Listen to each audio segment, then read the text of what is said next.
وزیر خارجہ شاہ محمود قریشی اس وقت گفتگو کر رہے ہیں۔ مطابق ہے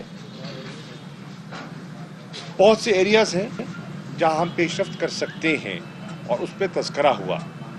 میں نے ان کو یہ بھی بتایا کہ ہمارے ملک میں جو عدالتیں ہیں وہ آزاد ہیں، ہمارے ملک کا قانون ہے اور اس قانون کے دائرے کے اندر رہتے ہوئے، آئین اور قانون کے دائرے کے اندر رہتے ہوئے وہ اپنے فیصلے صادر فرماتی ہیں۔ انہیں تشویش تھی، ایک فیصلہ آیا حال ہی میں اور اس فیصلے پر ان کی جو تشویش تھی انہوں نے اس کا ذکر کیا۔ میں نے بتایا کہ پاکستان کی جو سندھ کی صوبے کی حکومت ہے، وفاق سے مشاورت کے بعد ایک انہوں نے فوری طور پر ایک ریویو پٹیشن فائل کی ہے اور اس ریویو پٹیشن کے ذریعے ان کی خواہش ہے کہ جو سندھ اور جو سپریم کورٹ کا ایک فیصلہ آیا ہے اس پر نظر ثانی کی جائے۔ اسی طرح جتنی قانون کے دائرے کے اندر رہتے ہوئے ہمارے پاس لیگل آپشنز ہیں انہیں بروئے کار لاتے ہوئے ہمیں اپنی ذمہ داریوں کا احساس ہے۔ پاکستان نے پیش رفت کی ہے دہشت گردی کے خلاف، دہشت گردوں کے نیٹ ورکس کے خلاف ہم نے اپنے علاقوں کو صاف کیا ہے اور ہمیں احساس ہے ان خاندانوں کا جو ہزاروں کی تعداد میں ہیں جو اس سے متاثر ہوئے ہیں، ان کے عزیز و اقارب اس دنیا سے رخصت ہوئے ہیں اور ان کی جو ان کی تکلیف ہے اس کا ہمیں پورا احساس ہے۔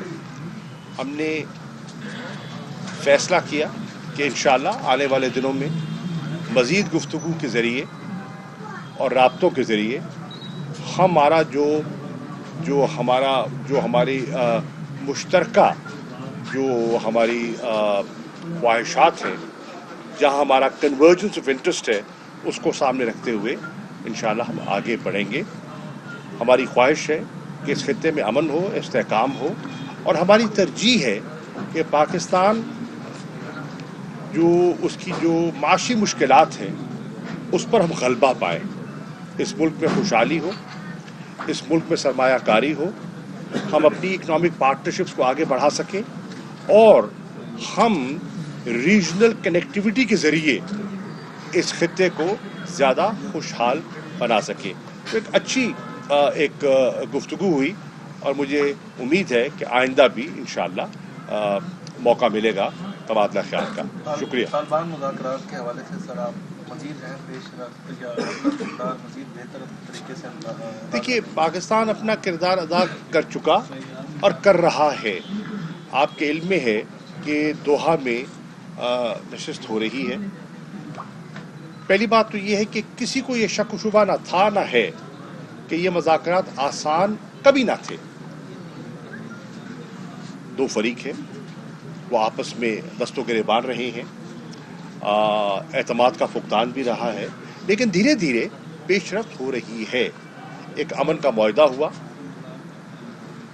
گفت و شنید کا آغاز ہوا، رولز اور پروسیجرز پر آمادگی ہوئی اور گفتگو جاری ہے۔ ہماری خواہش یہ ہے کہ پیش رفت ہو، لیکن فیصلہ افغانوں نے کرنا ہے۔ پاکستان بارہا کہتا آیا ہے کہ ایک تاریخی اور ایک سنہری موقع ہے، اس موقع کو وہ ضائع نہ کریں۔ اس میں افغانستان کی بہتری ہے، یقیناً پاکستان کو اس کا یقیناً فائدہ ہے اور پورا خطہ اس امن سے مستفید ہوگا۔ وہ جو ریجنل کنیکٹیوٹی کی میں نے بات کی ہے، وہ منصوبے تبھی پایا تکمیل کو پہنچیں گے جب افغانستان میں امن ہوگا۔ سر کیا آپ نے وزیر خارجہ صاحب امریکہ کے وزیر خارجہ کو یہ نوٹس میں لائے کہ پاکستان نے جو انڈیا افغانستان کے ذریعے دہشت گردی کرا رہا ہے مسلسل ان پر اور جو کشمیریوں کے اوپر جو ظلم ڈھا رہا ہے اس کے حوالے سے کوئی بات چیت ہوئی ہے؟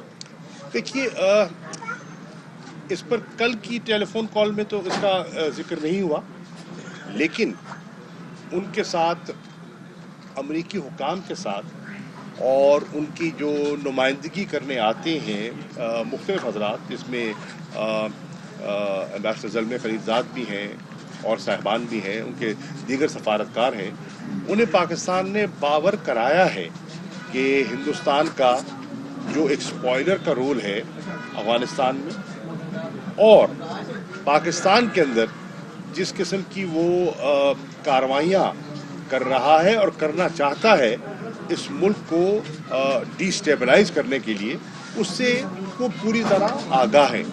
پاکستان نے اس پر ایک اپنا ڈوسیئر جو ہے وہ دنیا سے شیئر کیا ہے اور میں نے پیش کیا تھا، اور انشاءاللہ اس پر 5 تاریخ کو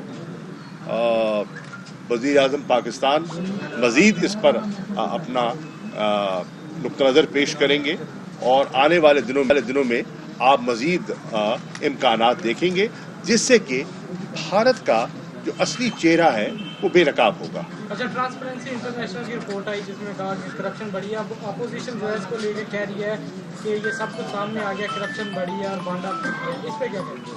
دیکھیے، کرپشن کو روکنا ہماری ترجیحات میں سے اور عمران خان صاحب کی حکومت کی ترجیحات میں سے ایک ترجیح ہے۔ ہر سطح اور ہر فورم پر اس کا مقابلہ کیا جا رہا ہے، اور جو لوگ اس کے ذمہ دار ہیں انہیں بے نقاب کیا جا رہا ہے۔ ان سے کوئی رعایت نہ برتی گئی ہے نہ رعایت برتنے کا ارادہ ہے۔ انشاءاللہ ہم نے اس کا مقابلہ کرنا ہے، کیونکہ تحریک انصاف سمجھتی ہے کہ جب کرپشن پر قابو نہیں پایا جائے گا ملک خوشحالی کی دوڑ میں آگے بڑھ نہیں سکتا۔ اگر پاکستان کے ٹیکس پیئر کا پیسہ خزانے کی بجائے ذاتی تجوریوں میں منتقل ہو جائے اور پھر ان تجوریوں سے منی لانڈرنگ کے ذریعے ملک سے باہر منتقل ہو جائے تو اس سے ملک میں غربت بڑھے گی، خوشحالی نہیں آئے گی۔ تو ہم ہر اس ادارے کے ساتھ تعاون بھی کریں گے اور اس کی حمایت بھی کریں گے جو کرپشن اور کرپٹ عناصر پر ہاتھ ڈالے گا۔ سر یہ بتا دیں کہ اور آپ نے دیکھا کہ پچھلے دنوں میں بہت سے ایسے حضرات جو کہ مؤثر تھے اور ہیں، اور انہوں نے سرکاری املاک پر قبضے کیے، نقصان پہنچایا، ان کو واگزار کرانے میں حکومت پنجاب نے ٹھوس کارروائی کی ہے۔ سر یہ بتا دیں پاکستان کے سابقہ سفیر تھی سید آفتاب حسین، انہوں نے انٹرویو دیا سما کو کہا کہ اسامہ بن لادن نواز شریف کو مالی معاوضہ کرتے تھے، اس وجہ سے کیا کہنا چاہیں گے سر؟ وہ تو ریکارڈ کی بات ہے، وہ آپ کے سامنے ہے، یہ کوئی نئی بات نہیں ہے۔ انہوں نے کہا ہے تو یقیناً ان کے پاس ایسے شواہد موجود ہیں جس کی بنیاد پر انہوں نے کہا۔ اچھا، انہوں نے یہ کہا نیوکلیر پروگرام میں، انہوں نے یہ بھی کہا نیوکلیر پروگرام میں سابق جو تھے سابق صدر وہ دیکھتے تھے، نواز شریف نہیں ہوتا نہیں تھا اس حوالے سے، اس وجہ سے کیا کہنا چاہیں گے سر نیوکلیر پروگرام کے حوالے سے؟ اس پر میں تبصرہ نہیں کرنا چاہوں گا، اور کچھ چیزیں ایسی ہوتی ہیں جس پہ تبصرہ کرنا نہ کرنا ملک کے مفاد میں ہوتا ہے۔ کسی اور کو موقع دے دیں۔ چیئرمین سینٹ کے لیے یوسف رضا گیلانی صاحب کا نام متوقع طور پر سامنے آ رہا ہے، تو آپ کیسے دیکھتے ہیں سر اس چیز کو؟ یہ تو ان کی پارٹی کا فیصلہ ہے۔ پہلے تو ان کی پارٹی نے فیصلہ کرنا ہے کہ کیا ان کو سینٹ کے لیے وہ کھڑا کر رہی ہیں، اور اگر وہ سینٹ کے لیے کھڑا ہو رہے ہیں تو پھر کیا وہ منتخب ہو پاتے ہیں؟ پنجاب سے انہیں منتخب ہونا ہے۔ پنجاب میں ان کے پاس تو سینیٹر منتخب کرانے کی اتنی تعداد ہے نہیں، پیپلز پارٹی کے پاس تو نہیں ہے۔ اس کا مطلب یہ ہے کہ یا ان کو سندھ سے لڑائیں گے اور یا پنجاب میں خرید و فروخت کریں گے، دو ہی چیزیں ہو سکتی ہیں نا۔ پھر اگر وہ منتخب ہو جاتے ہیں بطور سینیٹر کے تو پھر ہی چیئرمین کے لیے امیدوار ہو سکتے ہیں نا۔ پھر دیکھنے کی بات یہ ہے کہ کیا وہ اگر سینٹ میں جانا چاہ رہے ہیں تو پھر انہوں نے جو حلقے کی عملی سیاست انہیں کرنی ہے یا کرنا چاہتے ہیں